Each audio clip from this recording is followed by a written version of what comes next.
Vamos para mais uma aula da Escola dos Gideões.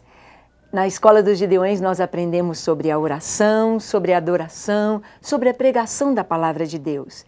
E dentro do curso de oração e intercessão, estamos conversando sobre pontos, sobre coisas tão importantes.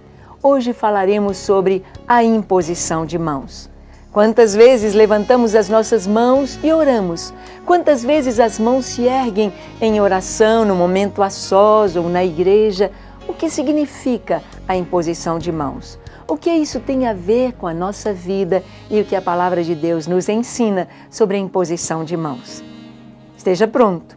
Pegue aí a sua Bíblia, pegue aí o livro da Escola dos Gideões, papel, lápis, anote, aprenda, rumine a Palavra de Deus e vamos sabiamente cumprir o seu propósito.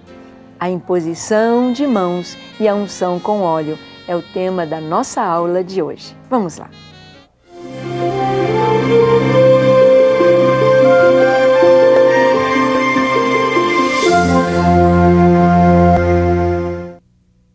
Muito bem, queremos conversar sobre a imposição de mãos. A nossa oração, nós podemos orar em pensamento, podemos orar cantando, podemos orar andando, orar ajoelhados. Não importa a nossa atitude, a nossa posição, a nossa postura, o que importa é como está o nosso coração. Às vezes as pessoas estão presas a um leito de enfermidade, vão orar deitadas. Às vezes a pessoa está dirigindo o carro, mas ela pode estar orando, seu espírito pode estar em comunhão com Deus. Mas dentro da perspectiva de atos proféticos, nós vamos ver hoje, nós vamos ver nesta aula o que a Bíblia nos ensina sobre a imposição de mãos e só um breve toque em unção com óleo. Porque nós vamos ter esta aula sobre a unção com óleo, a unção e o óleo na Bíblia em uma aula separada. Imposição de mãos. Então vamos lá, já tivemos aulas sobre atos proféticos e percebemos que a imposição de mãos é um ato profético. Você vai ver então que a imposição de mãos fazia parte dos ritos do Velho Testamento e também de maneira significativa no cristianismo vivenciado no Novo Testamento. Temos a imposição de mãos tanto no Velho Testamento, vamos ver com Moisés, com Josué, com os levitas, com os sacerdotes, os reis impondo as mãos sobre o povo, abençoando. E temos também no Novo Testamento, Jesus, seus discípulos, impondo as mãos. E vamos ver em que consiste, o que é este ato profético da imposição de mãos. A imposição de mãos constitui-se num ato profético de transferência de poder, autoridade, comissionamento, bênção, cura, manifestação do poder do Espírito Santo em milagres e ministração de dons espirituais. Bem, vamos ver pausadamente cada um destes detalhes aqui. Então, a imposição de mãos é um ato profético. E já vimos que o ato profético é dado por Deus e é uma orientação do Senhor. Existem atos proféticos bem específicos e alguns que já estão ligados, vamos dizer assim, quase mecanicamente.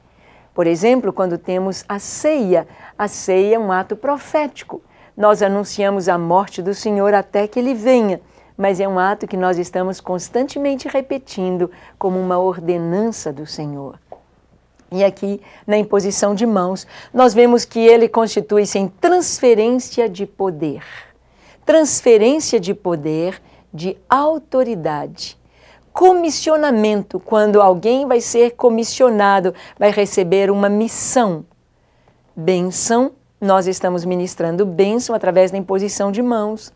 Cura e manifestação do poder do Espírito Santo, através de milagres e a ministração dos dons espirituais. Então, podemos perceber aqui que a imposição de mãos, este ato, às vezes as pessoas pensam, não é nada, levantar as mãos é porque o pastor mandou a gente levantar as mãos. E muitos chegam a dizer, não tem significado especial nenhum impor as mãos, levantar as minhas mãos, mas nós vimos aqui que a imposição de mãos é um ato profético. E atos proféticos estão revestidos de grande seriedade. Através da imposição de mãos, nós ministramos a bênção.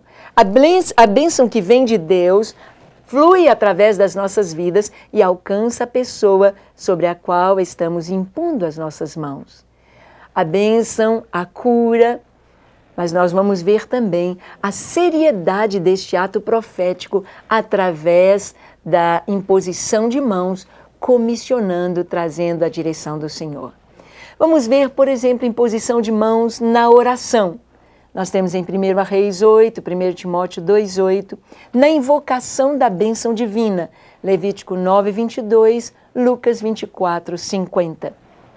Nestes textos, e você deve anotá-los e deve lê-los pausadamente, na intenção da nossa aula, não é que a gente passe todos os textos, mas você vai lê-los. Dentro da imposição de mãos na oração, nos textos aí descritos, foi quando Salomão consagrou o templo e depois ele levantou as mãos para o povo e abençoou a todo o povo. E vemos também a imposição de mãos na invocação da bênção, os pais abençoando seus filhos com as mãos postas sobre eles, abençoando os seus filhos. Então vemos que o ato profético da imposição de mãos é muito sério porque ele leva esta bênção. Vamos ver então Jacó abençoando os filhos de José. Como foi que Jacó abençoou os filhos de José? Impondo as mãos sobre eles. Em Gênesis 48, nós podemos ver aqui, Gênesis 48, de 8 a 20, vamos ver Jesus abençoando as crianças em Marcos 10, Mateus 19, Jesus tocando doentes e ministrando-lhes a cura. Quando Jacó abençoou os filhos de José, nós vemos que Jacó fez um ato profético. Ele colocou a mão direita sobre Efraim, a mão esquerda sobre Manassés.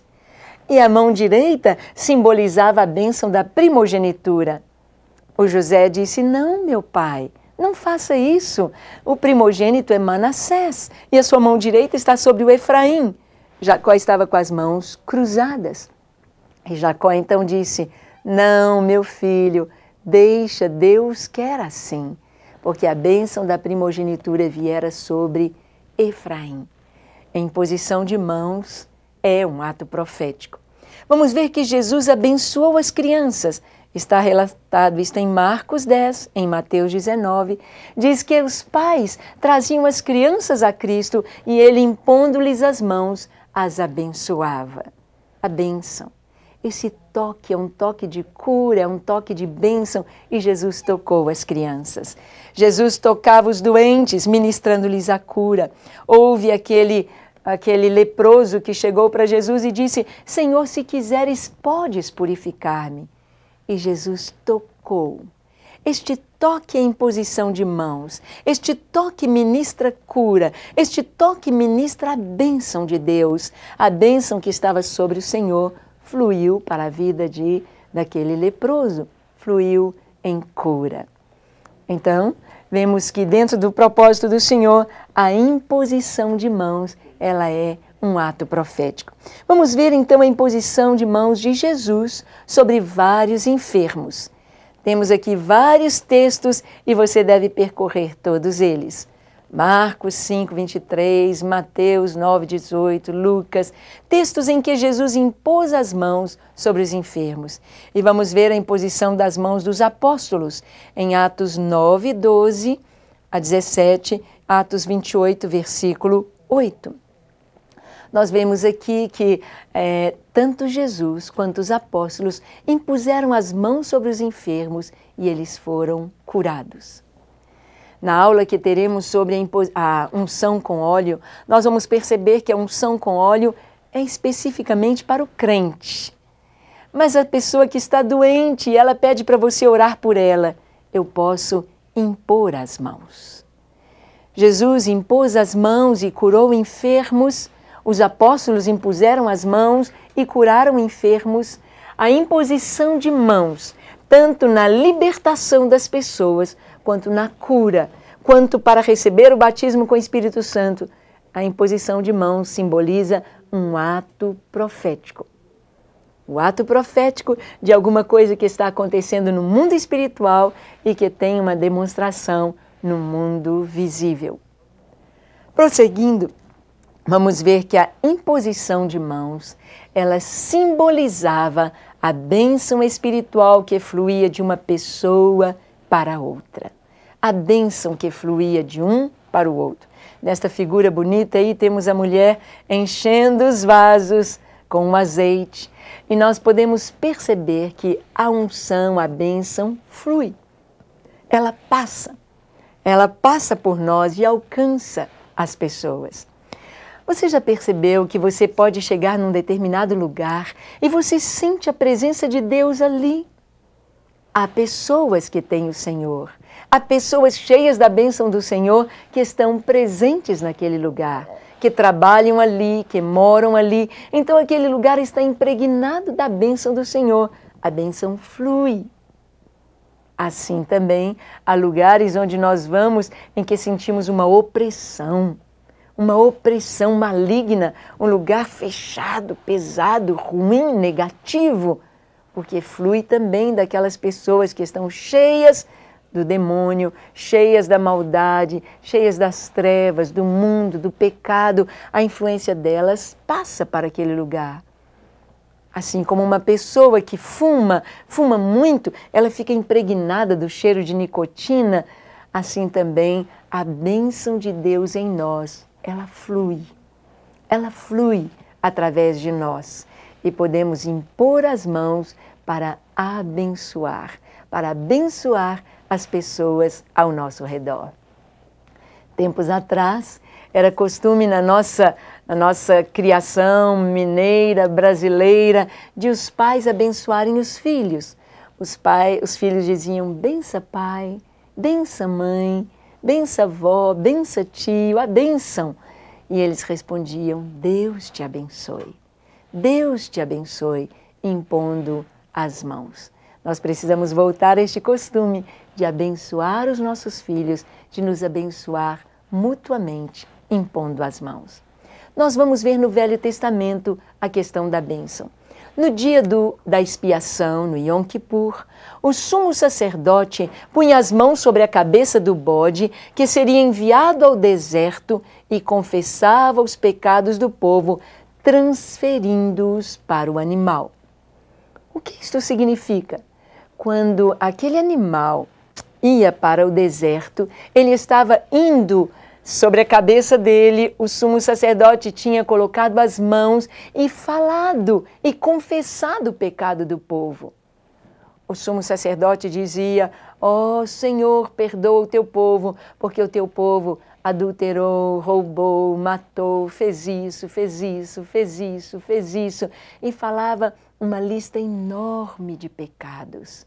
E no dia do Yom Kippur, no dia do perdão, no dia da expiação, aquela imposição das mãos do sacerdote sobre o bode expiatório, estava transferindo para aquele animal a culpa da nação, a culpa do povo.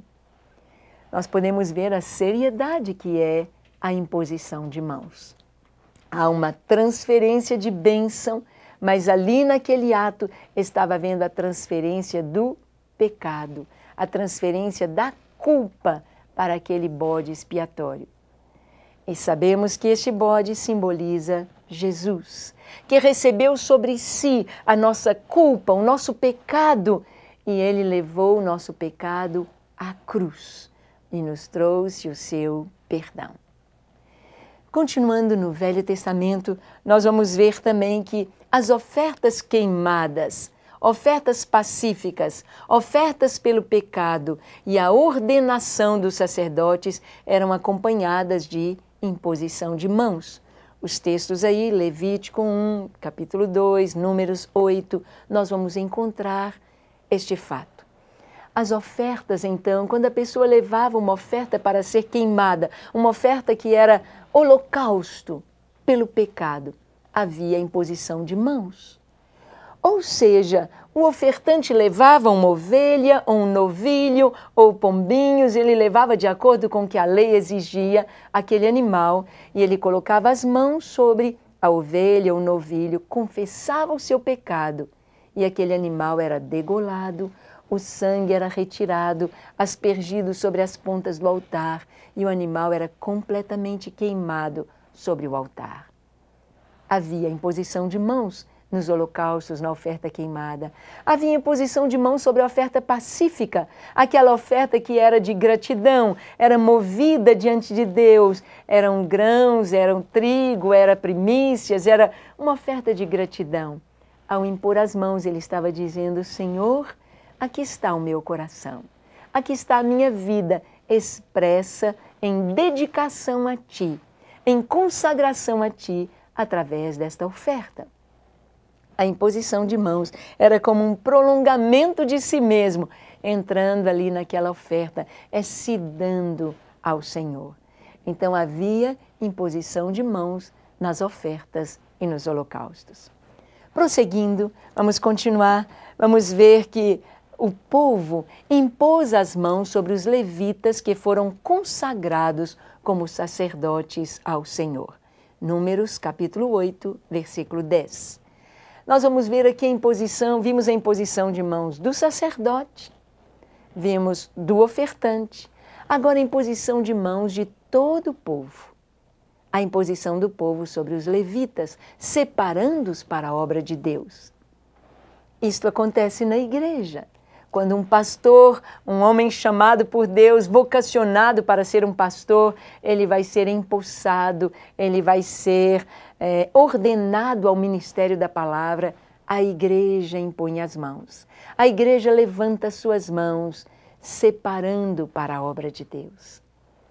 Através da imposição de mãos de todo o povo, de toda a igreja, há o comissionamento, há a ordenação. Nos céus fica registrado aquele momento. É como uma fotografia de revelação, de selo do poder de Deus, selando aquele momento, separando aquela pessoa para a obra do Senhor. A imposição de mãos do povo. Então, quando a igreja levanta as mãos, não é um ato qualquer. Está sendo selado nos céus o que está acontecendo com aquela pessoa, com aquela vida separada para Deus. Prosseguindo, no Velho Testamento, nós temos que Moisés ordenou Josué como seu sucessor, impondo-lhe as mãos e passando para ele a autoridade e a unção que estavam sobre a sua própria vida. Muito bem, nós vemos aqui neste texto de Números, no capítulo Números 27, de 12 a 23, nós vemos que Josué recebe a imposição das mãos de Moisés. E Moisés passa para ele a autoridade e unção. Autoridade e unção. Moisés passou para Josué a autoridade que estava sobre ele. Moisés irá partir, ele irá passar o cajado da liderança para Josué. Então, ele o chama, impõe sobre ele as mãos e a autoridade, todo o povo está assistindo aquele ato profético e reconhecendo Josué como sucessor de Moisés. Não só a autoridade, mas a unção que estava sobre Moisés, o poder de Deus que estava sobre Moisés, passa para Josué através da imposição de mãos. E é isso que nós vamos ver nestes versículos que nos mostram o que aconteceu, como foi que Moisés impôs as mãos. Diz a palavra de Deus, em Deuteronômio 34, diz o seguinte: Josué ficou cheio do espírito de sabedoria ao receber a imposição das mãos de Moisés sobre a sua cabeça. Moisés coloca as mãos sobre Josué e o texto diz que Josué ficou cheio do espírito de sabedoria. Josué foi cheio do Espírito de Deus. Ele recebe a sabedoria do Senhor para cumprir este propósito. No versículo seguinte, nós vamos ver Deuteronômio 34, versículo 9, está escrito: Josué, filho de Num, estava cheio do espírito de sabedoria, porquanto Moisés havia posto sobre ele as suas mãos. Assim os filhos de Israel lhe deram ouvidos e fizeram conforme o Senhor ordenara a Moisés. Neste texto nós podemos ver aqui, Josué fica cheio do espírito de sabedoria, porque Moisés pôs sobre ele as suas mãos. E assim, por causa da imposição das mãos de Moisés, os filhos de Israel começam a obedecer, dar ouvidos a Josué. Então, nós vemos aqui que realmente o Senhor está trazendo a direção, mostrando que através da imposição de mãos, passa-se a autoridade, passa-se a mesma unção. E nós vamos ver no Novo Testamento como que o Senhor age, trazendo ainda este ato profético da imposição de mãos, ele continua no Novo Testamento entre os discípulos. Jesus impõe as mãos, Jesus cura com a imposição de mãos, mas também o comissionamento vai acontecer no Novo Testamento através da imposição de mãos. Os discípulos recebem autoridade e poder para impor as mãos. Vamos ver então que no Novo Testamento o batismo e o recebimento do Espírito Santo ocasionalmente eram acompanhados de imposição de mãos. Em Atos 8, de 14 a 19, o dom do Espírito Santo foi conferido aos irmãos após a imposição de mãos dos apóstolos. Vamos ver então que, para receber o batismo com o Espírito Santo, poderia haver a imposição de mãos ou não. Existem momentos em que os discípulos impõem as mãos e os outros recebem o batismo com o Espírito Santo e recebem os dons espirituais. Mas há alguns momentos em que nada é feito, nenhum ato profético. Ou seja, o recebimento do dom do Espírito Santo, do batismo com o Espírito Santo, ele independe do ato profético. Pode acontecer com a unção com óleo, com a imposição de mãos, ou pode acontecer sem a necessidade da imposição de mãos ou da unção com óleo. Como é o caso de Cornélio. Ele e a sua família foram cheios do Espírito Santo, enquanto Pedro ainda falava, não necessariamente depois de haver imposição de mãos. Mas vamos ver que no Novo Testamento, ocasionalmente podia acontecer isto. Vamos ver que houve a imposição das mãos de Ananias sobre Saulo de Tarso, trazendo-lhe cura e o enchimento do Espírito Santo. Eu quero que você acompanhe comigo o texto onde está escrito isto, em Atos 9, de 12 a 19, e diz o seguinte o texto. Fala, então Ananias foi, e entrando na casa, impôs sobre ele as mãos, dizendo, Saulo, irmão, o Senhor me enviou, a saber, o próprio Jesus que te apareceu no caminho por onde vinhas, para que recuperes a vista e fiques cheio do Espírito Santo. Este texto é maravilhoso. Saulo teve um encontro com Jesus no caminho de Damasco. A luz era tão forte que brilhou sobre ele, a luz da glória de Deus, que Paulo ficou cego. Ele perdeu as vistas. Paulo, ele ouviu o que o Senhor falava com ele, Saulo, Saulo, por que me persegues? Mas ele não enxergava mais nada.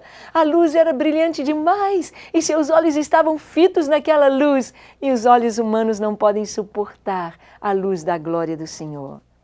Paulo fica cego, por 3 dias cego. E Paulo ficou sem comer, sem beber, em jejum, querendo entender tudo o que aconteceu com ele, chorando, arrependido dos seus pecados e recebendo a vida nova em Cristo.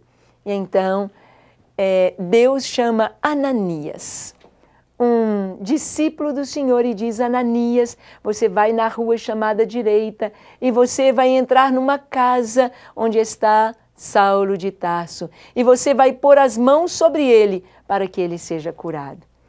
No início, Ananias ficou confuso, com medo, e disse, Senhor, mas este homem está com cartas para prender os teus filhos, para prender os teus servos, como eu vou fazer isso? E o Senhor disse, vai, porque ele é para mim um vaso precioso. E a Bíblia diz que Ananias foi e chegou e impôs as mãos sobre Saulo, dizendo: Saulo, irmão, o Senhor me enviou. Isto é muito importante guardarmos isto. Era um ato profético. O Senhor me enviou, a saber, o próprio Jesus que te apareceu no caminho por onde vinhas, para que recuperes a vista e fiques cheio do Espírito Santo. Estas duas coisas aconteceram a Saulo. Ele recuperou a vista e ele foi cheio do Espírito Santo. Como? Através simplesmente da imposição de mãos de Ananias. Ananias não ungiu Paulo, Ananias não fez outro ato profético a não ser impor as mãos sobre Saulo de Tarso, impor as mãos sobre ele. E ele então voltou a ver e ele foi cheio do Espírito Santo. Podemos ver então como que Deus age. Vamos anotar aí que a imposição de mãos era um sinal externo do que Deus já fizera internamente, concedendo dons espirituais, capacitação para a tarefa a executar. E junto com a chamada do Espírito Santo, vinha a comissão e a autorização por parte da igreja para o membro em questão. Vamos ver então aqui que no Novo Testamento, no livro de Atos, vamos ver muito a imposição de mãos da igreja, porque a imposição de mãos era um ato externo do que Deus já fizera internamente, no coração, concedendo dons e capacitação para a tarefa. Então, imposição de mãos é um ato profético, algo que aparece externamente, mas de algo que já foi feito lá dentro. Deus já havia comissionado, já havia chamado Paulo e naquele ato estava havendo uma proclamação do que Deus tinha feito. Junto com a chamada do Espírito Santo, vinha a comissão, a autorização por parte da igreja para o membro em questão. Ou seja, aquela pessoa que foi chamada pelo Espírito Santo para cumprir o propósito de Deus, para ir e pregar, para ser um diácono, para ser um pastor, um líder, um apóstolo, para cumprir a sua chamada, recebia a imposição de mãos da igreja. E isto é muito importante porque é algo que está acontecendo no mundo espiritual. Nós vamos ver que a imposição de mãos, então, é este ato profético. É uma manifestação visível de algo que Deus já fez internamente. E no Novo Testamento vamos ver que o batismo com o Espírito Santo podia vir com a unção, com óleo, com a imposição de mãos ou sem nenhum destes atos proféticos.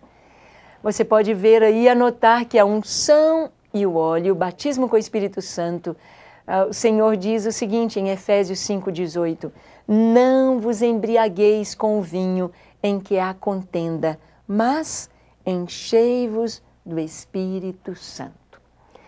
Ao conversarmos sobre imposição de mãos, e eu não sei como foi a sua experiência com Deus, se você foi cheio do Espírito quando alguém impôs as mãos sobre você. Esta foi a minha experiência, não sei se foi a sua, mas nós podemos ver que é uma orientação do Senhor para a sua igreja, que todo crente, que todo Gideão, que todo homem e mulher de Deus seja cheio do Espírito Santo. De acordo com o texto que vimos, o Senhor diz: não vos embriagueis com vinho, porque no vinho há contenda, há dissolução, há briga, mas enchei-vos do Espírito. É interessante o Senhor trazer esta orientação, porque no passado aquelas nações pagãs, eles ficavam possuídos pelos espíritos dos seus deuses, os demônios, né? Sabemos que são demônios, através da embriaguez. Eles bebiam e até hoje, nas orgias, nos centros de macumba, de feitiçaria, tem a bebida ali presente. As pessoas bebem e aí invocam os espíritos e elas ficam possuídas por eles. Mas Paulo diz: não vos embriagueis com vinho. Ali a contenda não é aí, Não é através de bebida alcoólica que você perde a noção e... Não, não, não. Ser cheio do Espírito Santo é simplesmente abrir o coração que já é salvo, e dizer: enche-me, Senhor. É falar com Deus em cânticos espirituais, é salmodiar diante do Senhor e ser cheio do Espírito. Nós vamos ver que para sermos cheios do Espírito precisamos buscar o Espírito de Deus de acordo com a sua orientação. A mesma responsabilidade que tinham os discípulos daqueles dias de serem cheios do Espírito, nós temos hoje, testificar de Cristo. Atos 1:8. Para nos desincumbirmos dessa responsabilidade, precisamos do poder, mas esse só virá sobre nós ao descer o Espírito Santo. Só quando estivermos cheios do Espírito Santo poderemos cumprir a vontade do Senhor. O enchimento do Espírito, ele vem através de imposição de mãos, ou a unção, ou numa busca sincera do Senhor, sozinhos, em qualquer lugar. Eu já ouvi experiências de pessoas que foram cheias do Espírito Santo no ônibus. Estavam indo para o trabalho, indo para a escola, foram cheios do Espírito dentro do ônibus. Outros tiveram essa experiência, estavam tomando banho, estavam num momento totalmente que a pessoa pensa, não é possível. O coração que busca, o coração que anseia, o coração que quer o Senhor, Deus vem ao seu encontro. Assim como as águas caminham dentro daquela direção onde está vazio, onde há espaço para elas encherem. Eu só posso encher um copo de água se ele estiver vazio. Se ele estiver vazio, se ele estiver cheio, eu não o encherei. Mas quando nós nos esvaziamos de nós mesmos e buscamos esta plenitude, o Senhor vem e nos enche. E isto é maravilhoso, ser cheio do Espírito Santo. E sabemos que nesta busca, na busca do enchimento do poder do Senhor, na busca do batismo com o Espírito Santo, é preciso que o nosso eu seja entregue ao Senhor. O que significa o nosso eu? A nossa vontade. Então você pode ver neste texto aí, de Gálatas 2:20, o que está escrito. O texto nos diz: já estou crucificado com Cristo, e vivo não mais eu, mas Cristo vive em mim. E a vida que agora vivo na carne, vivo-a na fé do Filho de Deus, o qual me amou e a si mesmo se entregou por mim. O caminho para o enchimento com o Espírito Santo, para que eu esteja cheia desta graça e possa estender as minhas mãos e abençoar as pessoas ao meu redor, e elas também receberem o batismo com o Espírito e os dons e a vida que flui de Deus, é preciso que o meu eu esteja na cruz. É preciso que a minha vontade eu a renda ao Senhor, eu entregue a minha vontade ao Senhor. Já estou crucificado com Cristo. Vivo não mais eu, mas Cristo vive em mim. E a vida que eu agora tenho na carne, eu vivo na fé no Filho de Deus, que me amou e a si mesmo se entregou por mim. Esta deve ser a realidade do nosso coração, ter o nosso eu ali na cruz, ter o nosso eu pregado. Muitos disseram, Senhor Jesus, eu quero te seguir. Mas ele dizia, as raposas têm seus covis, as aves dos céus têm seus ninhos, mas o Filho do Homem não tem onde reclinar a cabeça. Jesus disse, se alguém quer vir após mim, negue-se a si mesmo, tome cada dia a sua cruz e siga-me. O caminho do enchimento do Espírito é o caminho do esvaziamento da nossa vontade e de nós mesmos. Vamos ver então sobre a porta para a fonte. A porta para esta fonte que é um manancial de águas vivas. Esta porta, nós só podemos entrar por ela rastejando como fez o rei Davi. No Salmo 51, versículo 17, Davi, ele está orando ao Senhor e ele está dizendo: Ah, Senhor, eu me arrependo dos meus pecados. Cria em mim, ó Deus, um coração puro. Precisamos inclinar a cabeça e nos despojar de tudo. Ninguém entrará por ela com bagagem de preconceitos, de medo, de indecisão e muito menos com pecado, seja qual for. Qual for, grande ou pequeno. Vemos então que esta porta que nos conduz à fonte, essa fonte é o Espírito de Deus, esta fonte é a abundância do amor de Deus e da sua palavra. Esta porta é estreita, é pequena, temos de entrar rastejando, abaixados, não há lugar para o orgulho, não há lugar para o homem se impor, mas para recebermos este fluir, recebermos esta unção gloriosa do Senhor, é preciso esvaziar de nós mesmos. Eu quero que você veja o texto de Hebreus, capítulo 6, versículo 2. Ele nos diz, o autor da carta fala sobre os fundamentos da fé cristã, lembrando que a questão dos batismos e da imposição de mãos está como fundamento da fé cristã. O que isso quer dizer? Lá em Hebreus, no capítulo 6, o autor da carta nos fala sobre os fundamentos da fé. Ele fala sobre as coisas mais primitivas ou as primeiras pedras para se levantar o altar do Senhor. E dentre os fundamentos da fé, nós temos ali a imposição de mãos.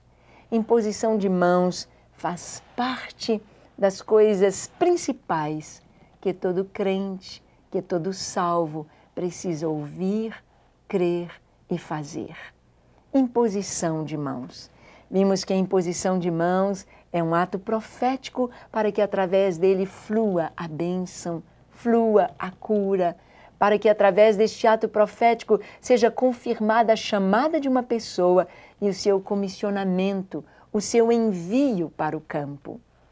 Lá em Atos, no capítulo 8, nós vamos ver a igreja de Antioquia. Depois de jejuar e orar, eles estão enviando o apóstolo Paulo, enviando Barnabé, enviando como homens de Deus para anunciarem a mensagem, através de imposição de mãos. Vimos então que a cura é ministrada através da imposição de mãos. E o recebimento do Espírito Santo, muitos receberam através da imposição de mãos, como por exemplo o apóstolo Paulo. Ele recebeu a cura e o enchimento do Espírito através da imposição de mãos. E uma coisa interessante, geralmente aquela pessoa que põe as mãos sobre a nossa cabeça, nos comunicando a nós a unção que está sobre ela, a gente recebe exatamente aquela comissão, aquela direção. Eu me lembro que meu esposo, Paulo, há muitos anos atrás, talvez 30 anos atrás, ele recebeu a imposição de mãos de um homem de Deus, um avivalista. Pastor João Carlos Marques pôs as mãos sobre ele dizendo: Deus tem uma grande obra para a sua vida. E o João Carlos sempre pregou de uma maneira muito alegre, brincalhona, contando testemunhos, fatos da sua vida, e ele sempre cantou nas suas preleções. E o Paulo, meu esposo, ele tem exatamente a mesma característica do João Carlos. Suas preleções são alegres, brincalhonas, apesar de sérias, mas ele sempre canta porque houve naquela imposição de mãos o passar, aquela capacitação veio sobre ele, veio sobre a vida do Paulo. E nós vimos que no batismo com o Espírito Santo há a imposição de mãos ou não necessariamente, como você vai ver aqui, que não se constituía uma condição essencial a imposição de mãos para o recebimento do Espírito Santo e dos dons espirituais. Pode acontecer, normalmente acontece, Foi a minha experiência, a experiência de muitos homens e mulheres da Bíblia, mas não essencialmente, não necessariamente tenha de acontecer a imposição de mãos, como vamos ver no caso de Cornélio. Nós vamos ver que este foi o caso de Cornélio e toda a sua família. Quando todos foram cheios do Espírito, enquanto Pedro lhes pregava a palavra da salvação. Na história de Cornélio, ele era um homem que amava a Deus, um homem que tinha um bom coração, dava esmolas, as pessoas vinham à sua casa e eram abençoadas por ele. Mas Cornélio ainda não conhecia o caminho da verdade. Cornélio não entendia o plano de salvação. Então Deus enviou um anjo à casa dele e o anjo disse para Cornélio: manda buscar a Pedro, que está na casa de um homem chamado Simão, o curtidor, lá em Jope, e traga Pedro à sua casa, porque ele vai ensinar o caminho da salvação. E Cornélio fez isso. Ele mandou chamar Pedro e Pedro veio. Interessante que Pedro, quando estava na casa de Simão, curtidor, Pedro, como todo bom judeu, ele não entrava na casa dos gentios. Se um judeu entrasse na casa de um romano, de um gentio qualquer, ele tinha de passar por um ritual de purificação, porque os gentios eram imundos. E lá na casa de Simão, Pedro teve uma visão. Ele teve uma visão de um grande lençol que descia do céu e por 3 vezes a visão se repetiu. Aquele lençol descia e dentro dele havia todo tipo de animais, répteis, animais asquerosos. E o Senhor disse: Pedro, levanta, mata e come. Pedro disse: não, Senhor, nunca coloquei coisa impura nos meus lábios. Pedro rejeitou, achou que ele estava dando uma palavra de muita pureza diante de Deus, dizendo: eu não posso fazer isto porque meus lábios são puros, eu não posso matar e comer. E Deus disse: não considere impuro aquilo que Deus santificou. Aquela visão que Deus deu para Pedro era exatamente abrindo as portas para que os gentios fossem batizados com o Espírito Santo. Exatamente para que as pessoas que ainda não conheciam Jesus pudessem conhecê-lo e pudessem também ser cheios do Espírito Santo. O texto bíblico nos diz que Pedro ainda estava falando quando o Espírito Santo veio sobre a casa de Cornélio e todos os parentes, a esposa, os filhos, os tios, os primos, todos foram cheios do Espírito Santo e começaram a falar em outras línguas. Pedro ficou assustado. E ainda bem que ele tinha um bocado de testemunhas com ele, porque outros judeus da circuncisão tinham vindo com ele para assistirem àquela pregação. E ali Pedro viu que o Espírito Santo é para todos. Não há um ritual específico para se receber o batismo com o Espírito Santo. Se você ainda não recebeu, é só buscar, é só pedir. O Senhor diz: pedi e dar-se-vos-á, buscai e achareis, batei e abrir-se-vos-á.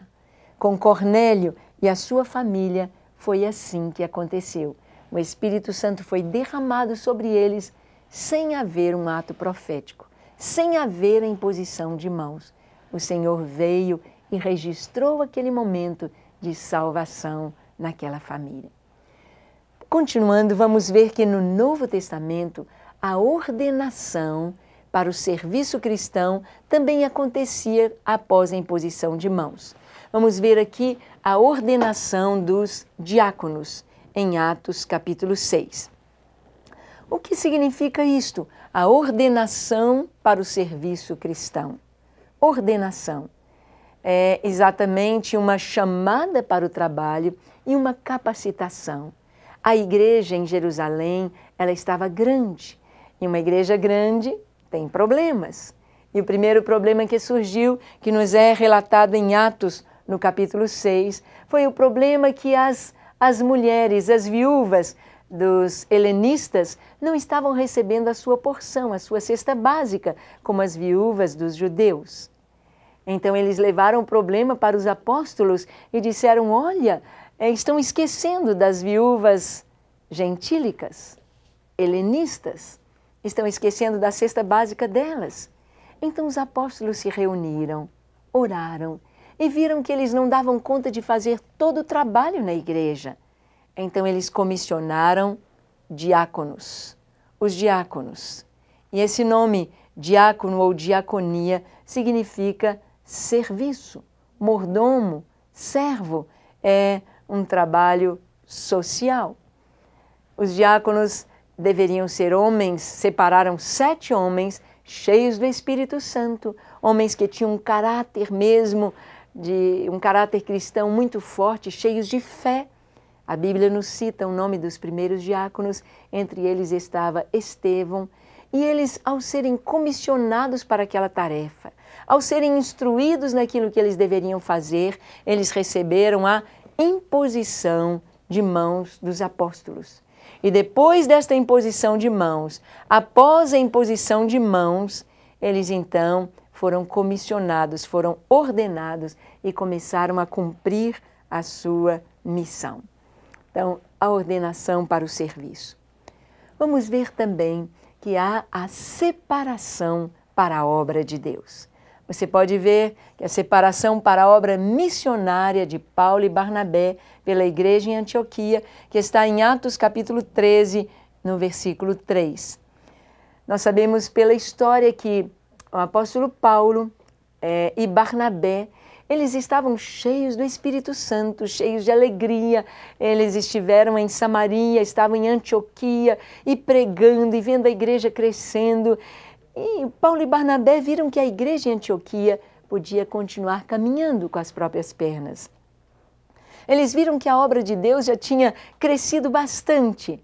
Então, a igreja reconheceu a necessidade de separar Paulo e Barnabé para a obra missionária. Separaram Paulo e Barnabé como missionários para irem pregar a palavra de Deus. E essa separação, este comissionamento foi através de imposição de mãos. Com jejum e oração, impuseram as mãos sobre Paulo e Barnabé e os enviaram. E eles foram, em sua primeira viagem missionária, fundaram muitas igrejas.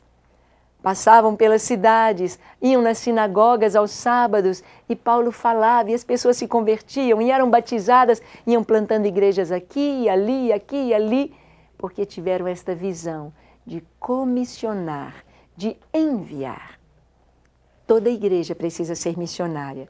E dentro da visão que Deus trouxe ao ministério Gideões, 24 horas diante do Senhor, nós teremos os nossos evangelistas que serão comissionados, indo para pregar, dando do seu tempo, dando de si para a obra do Senhor, para esta obra de pregar o Evangelho a toda criatura.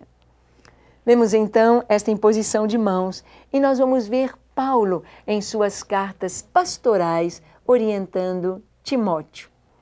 Timóteo é exortado a não impor precipitadamente as mãos, conferindo autoridade na igreja, na ordenação de anciãos e na restauração dos desviados. 1 Timóteo 1, versículo 14.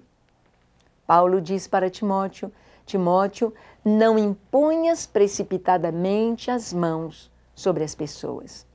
Não que algumas pessoas pensam: se eu impuser a mão sobre endemoniado, eu vou ficar contaminado, eu vou receber maldição sobre mim. Não, não é assim. Outros pensam: se eu receber a imposição de mãos de pessoa que está cheia do diabo, aquilo vai afetar a minha vida. Nós sabemos que a arca, nós sabemos que os objetos santos, eles santificavam. A mulher crente santifica o marido no convívio com ele. Não é o contrário. Mas Paulo, ele fala para Timóteo sobre a imposição de mãos precipitada, no sentido como vimos ali, na ordenação dos anciãos e na restauração dos desviados. Ou seja, que Timóteo, ele, assim como Tito, discípulos do apóstolo Paulo, foram enviados às cidades onde Paulo plantou igrejas. Eles foram enviados para armar a estrutura eclesiástica, a estrutura da igreja. Eles foram enviados, como Paulo diz a Tito, ele diz, por esta causa te deixei em Creta, para colocares em ordem as coisas restantes. E Paulo fala para o Timóteo e para o Tito quais as características de um líder. Uma pessoa sóbria, uma pessoa santa, marido de uma só mulher, não dado ao vinho, não espancador, saiba cuidar dos da sua casa. Então, eles não deveriam comissionar como líderes, presbíteros, pastores, pessoas que não estivessem prontas. É neste sentido que Paulo diz para Timóteo, não imponha precipitadamente as mãos sobre ninguém. E terminando o nosso estudo de hoje, vamos ver que Paulo se refere à imposição das mãos do presbitério sobre Timóteo quando ele recebeu dons espirituais. Em 2 Timóteo 1,6, as mãos de Paulo, em 1 Timóteo 1,14, as mãos do presbitério. Então, assim como Timóteo recebeu a imposição de mãos de Paulo, recebeu dons espirituais, comissionamento, autoridade para ser um líder na igreja, assim como Timóteo também recebe a imposição das mãos do presbitério para cumprir o propósito de Deus, nós também, como igreja do Senhor, podemos impor as mãos, ministrando bênção, cura, comissionamento para a obra de Deus. Você recebeu a unção como Gideão da oração, ou da adoração, ou da pregação da palavra. Que você cumpra o propósito de Deus, sendo cheio do Espírito Santo. Amém? Deus te abençoe. Estude, anote, grave, viva as verdades que você tem aprendido. E até a nossa próxima aula.